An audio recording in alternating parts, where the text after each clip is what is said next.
Good evening. Here is the world news from BGI TV Baba Gbagede Imo TV. I am Morire Rabila Lawal. First are the major headlines for the world news. Gowon Abdulsalam Jonathan present as Buhari chairs a meeting. Ganduje Akeredolu dragged Buhari CBN to court over cash. Nance begs students to shun violent protests. Atiku's campaign DG in Rivers escapes assassination. We have flushed out rampaging X-men attacking our community. And more headlines: Delta youth drive House of Assembly minority leader in Lumelu. I killed Ogun couple son after refusing to increase my salary. Gunmen ambush soldiers in Delta, kill 4 of them and behead Monarch. On foreign, President Ramaphosa declares state of disaster as blackout hits South Africa. On sports, Eagles play Guinea-Bissau in Morocco. Now the news in detail. President Muhammadu Buhari is currently presiding over the Council of State meeting to discuss national crisis, including petrol and naira scarcity, insecurity and others, ahead of the upcoming General 2023 elections. The hybrid meeting, which started at 10:12 a.m. with the rendition of the national anthem, is taking place at the council chambers of the presidential villa in Abuja. Former heads of state and president in attendance included General Yakubu Gowon retired, General Abdulsalam Abu Bakr retired, and Goodluck Jonathan respectively. Former President Olusegun Obasanjo joined the meeting virtually.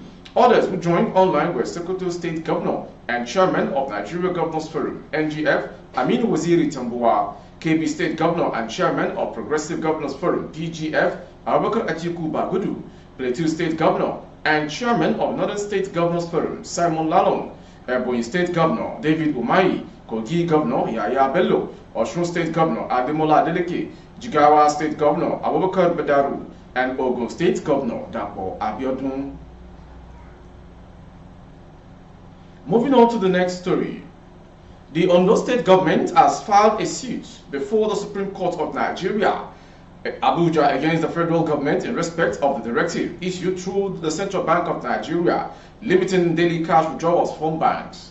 In an organizing summons filed and signed by the Attorney General of Ondo State, Sir Charles Titiloye, KSM, FCARB, on Thursday, Ondo State government is praying the Supreme Court to stop the implementation of the directive issued by the federal government through the Central Bank of Nigeria on limitation of daily cash withdrawals from banks, which has totally paralyzed and brought to a standstill the activities of Ondo State government and had adversely affected economic and commercial activities in the states.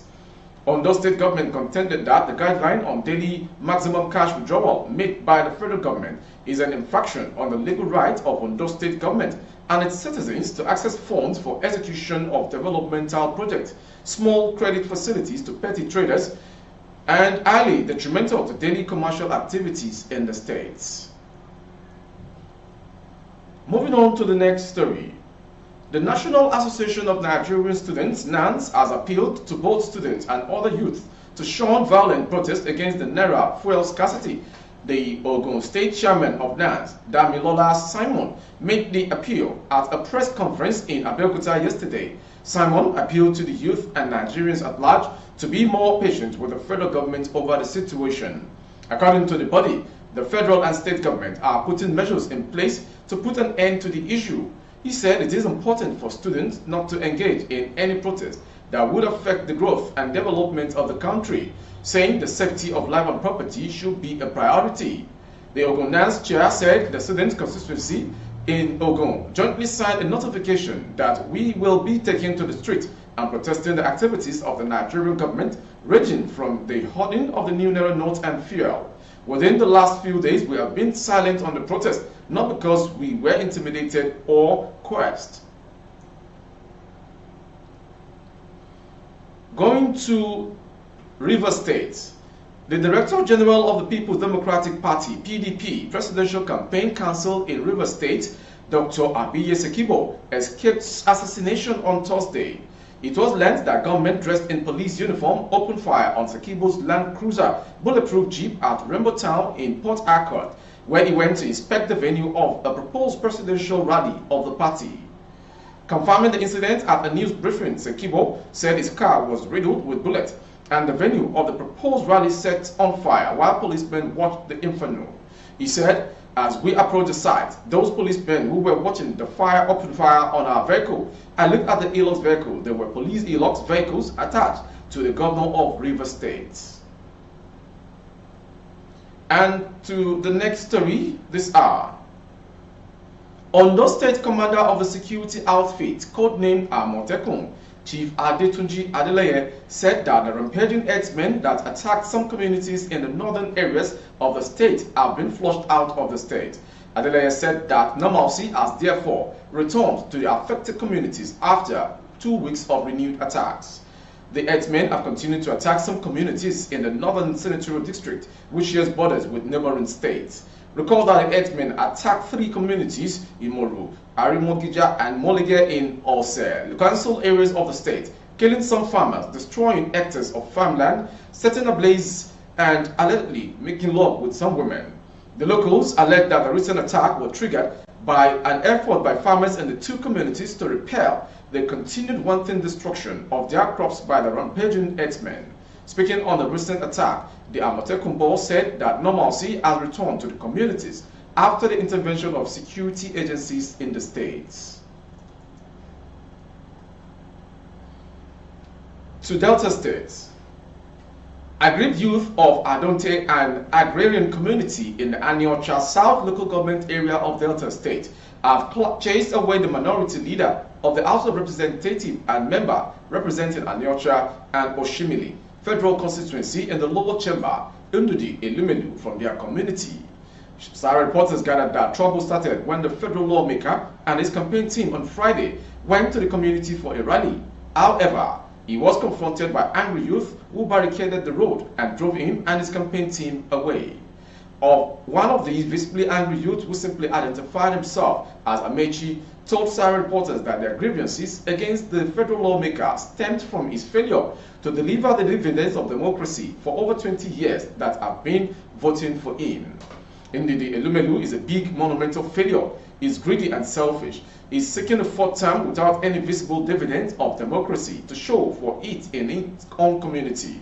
No road, no water, no light, no amenities in the localities in the 24 years of PDP government in Delta State. This time around, it is not going to be business as usual, and Lumelu must not step into our community to campaign. Moving on to Ogun State. The prime suspect in the gruesome murder of the late couple, Kehinde and Bukola Fatuloye, has confessed to being the mastermind of the dastardly act. The suspect, Lekon Adekombi, equally noted that he organized a robbery to forcefully get money from the late couple after they refused to increase his salary and grant him a loan request. Adekombi, who had been the couple's driver since 2010, explained that he invited 2 others, Ahmed Odetola aka Akamo and Wa'il Adeniyi aka Kofi, to join him to rob the couple. He spoke after he was paraded at the State Police Command in Lewero, Abeokuta. He said, "I took this step because the couple refused to increase my salary, and when I approached them for a loan to buy a motorcycle, they didn't oblige." Explaining how the dastardly act was carried out, Adekombi noted that he and his 2 accomplices waited for the couple to come back from the crossover service, since he had access to the house, and they pounced on them immediately after they entered the house. He added that they had access to the house despite an Eastern dog mounted at the gate, because the dog is familiar with him, being the person who always fed the dog. Moving on to the next story before the foreign. Pandemonium erupted on Thursday, February 9, 2023, in Asamoku village, Ndokwa, East local government area of Delta State, when some gunmen ambushed army personnel and killed 4 of them. It was gathered that during the ambush, the gunmen killed 3 soldiers on the spot, and the other disease officer gave up the ghost in the hospital he was rushed to. Other injured officers were rushed to the Federal Medical Center, FMC, in Asaba, where they were receiving treatment. The hoodlums ambushed the army personnel and killed 3 of them, while others were rushed to the hospital for medical treatment. And to the foreign story, South Africa's President Cyril Ramaphosa has declared a national state of disaster due to ongoing power outages that have disrupted business that rely heavily on electricity and made refrigerators as warm as cupboards, disrupting transportation, communications, and other essential services. We are therefore declaring a national state of disaster to respond to the electricity crisis and its effect, announced Mr. Ramaphosa in his 2023 State of the Nation address Thursday evening. The people of South Africa want action. They want solution. South Africans are forced to endure a minimum 10-hour power outage in a day, a crisis that has led supermarkets and restaurants scrambling to sell meat as steep discounts before they spoil and become inedible. The cause has been attributed to Exxon, the state-owned electricity utility, struggling to maintain outdated coal-fired power plants that can barely keep up with powering the entire nation. To the last story of the news. Morocco's Royal Football Federation has confirmed that the 2023 Africa Cup of Nations qualifier between Nigeria and Guinea-Bissau will be played in Morocco. The Super Eagles faced the Jotrus twice later in March, and victories in those games could see the 3-time African champions pick a ticket to Ivory Coast next year. Nigeria currently top their Group A with 6 points following wins over Sierra Leone in Nigeria before trashing Sao Tome and Principe 10-0 away from home. Nigeria will host Guinea-Bissau at the Moshood Abiola National Stadium, Abuja, or at the Godswill Akpabio Stadium, Uyo, March 20th, before traveling to Morocco for the reverse fixture 1 week later. That was the world news this hour. Before we go, some major headlines. Gowon Abdulsalam Jonathan present as Buhari called for a meeting. Ganduje Akeredolu dragged Buhari CBN to court over scarcity of cash. Nance begs students to shun violent protests. Atiku campaign DG in Rivers escapes assassination. And finally, on sports, Eagles play Guinea-Bissau in Morocco. For more updates on YouTube, our handle is Babagede Imo TV. Kindly subscribe and click on the notification bell. Select option all to access our broadcast. On Facebook, Bagede Imo with Alawi Adebayo. Please like and follow the page. On Instagram, Bagede Imo _22. For advert placement of your goods and services, coverage of events and functions, please dial the phone number streaming on your screen for advert placement only. Jumat Mufida to all faithful Muslims all around the world. I am Morire Rabila Lawal. Good evening. Oh, na, na, na. If you want to know what's going on in city, or you want to listen to the latest news and gist, no stress, oh, just tune to BGI TV. BGI TV, you're one in a million.